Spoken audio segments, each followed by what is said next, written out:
Isa ito sa madalas itinuturong third party sa mga relasyon ngayon. Kinahuhumalingan ng maraming lalaki. Kaya naman ang kanilang mga misis o nobya, malimit ito ang pinagseselosan. Hindi ibang babae, kundi motorsiklo. Sayang lang din yung pera kung napupunta lang din sa motor. Pinagastasan po namin ang aming motor dahil ito yung araw-araw naming gamit. Kailangan itong lagi nasa good condition po. Sa mga guilty dyan, magkano ba kasi ang ginagastos nyo sa inyong rides? Actually, nag-order ako sa online shop ng accessories weekly. 20K monthly, maintenance at saka accessories. Pero mapapakapit kayo sa inyong mga motor sa nabalitaan namin.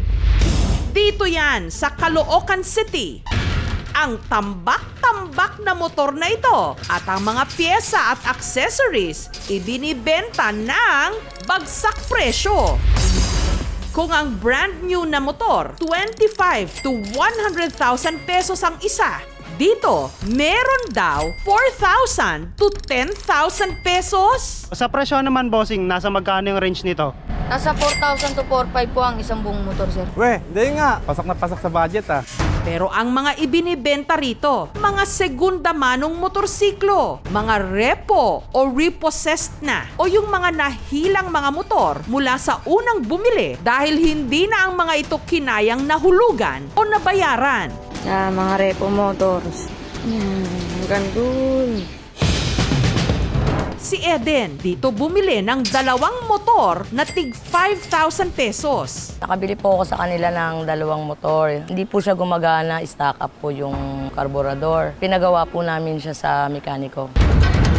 At kung talaga namang suswertihin, napagana pa niya. 2,000 lang yung nagastos namin. Masaya po kami kasi niisip po namin meron na po kami magagamit para sa business. Kinabitan nila ito ng sidecar at ipinande-deliver ngayon ng mga kalakal sa kanilang junk shop.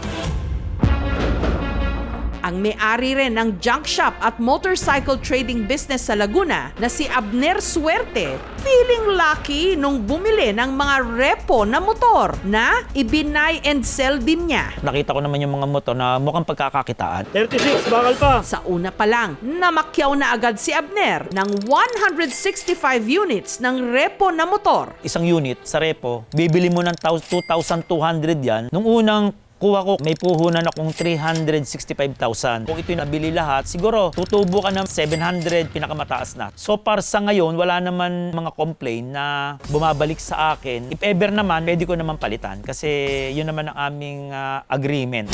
Chinap-chap niya ang mga ito o pinaghiwa-hiwalay ang spare parts. Almost 1.5 month bago ko ito na parts out sa dami kasi medyo nahirapan din kami. Yung shock na bibili na sa halagang 800, na ibebenta mo lang ng 150. Ang laki na itutulong sa tao eh. Yung ibang parte, ginamit nila para makapag-assemble ng motor na ipinagamit niya sa kanyang mga tauhan. Sa mga 200 plus na nakuha kong motor, nakabuo siguro kami ng mga 20 motor.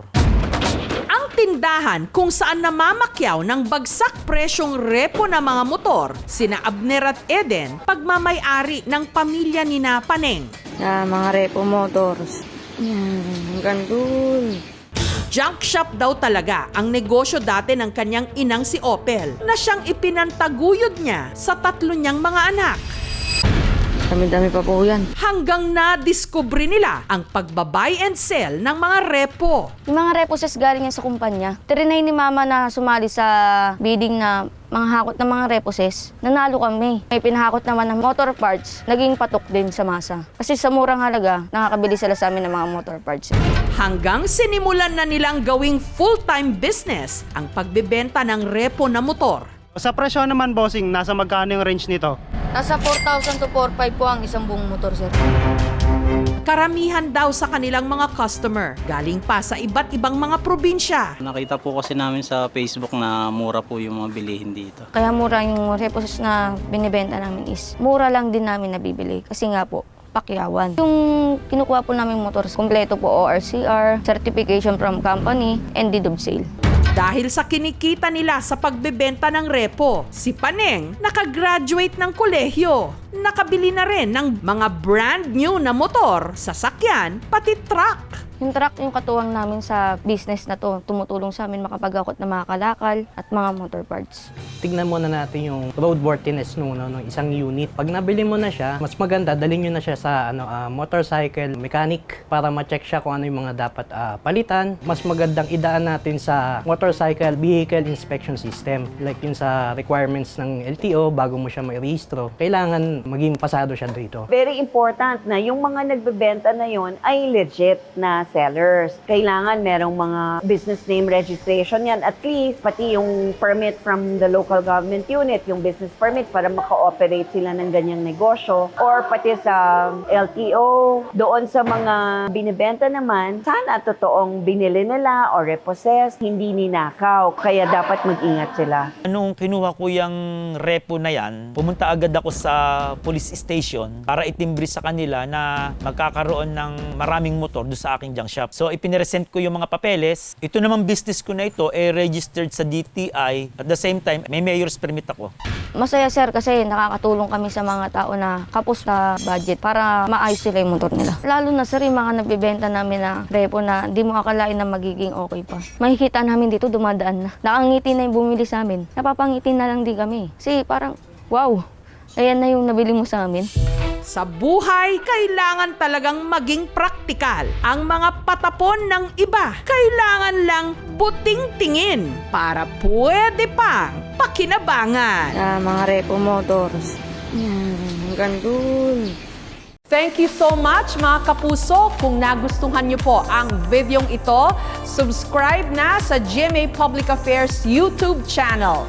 Don't forget to hit the bell button for our latest updates.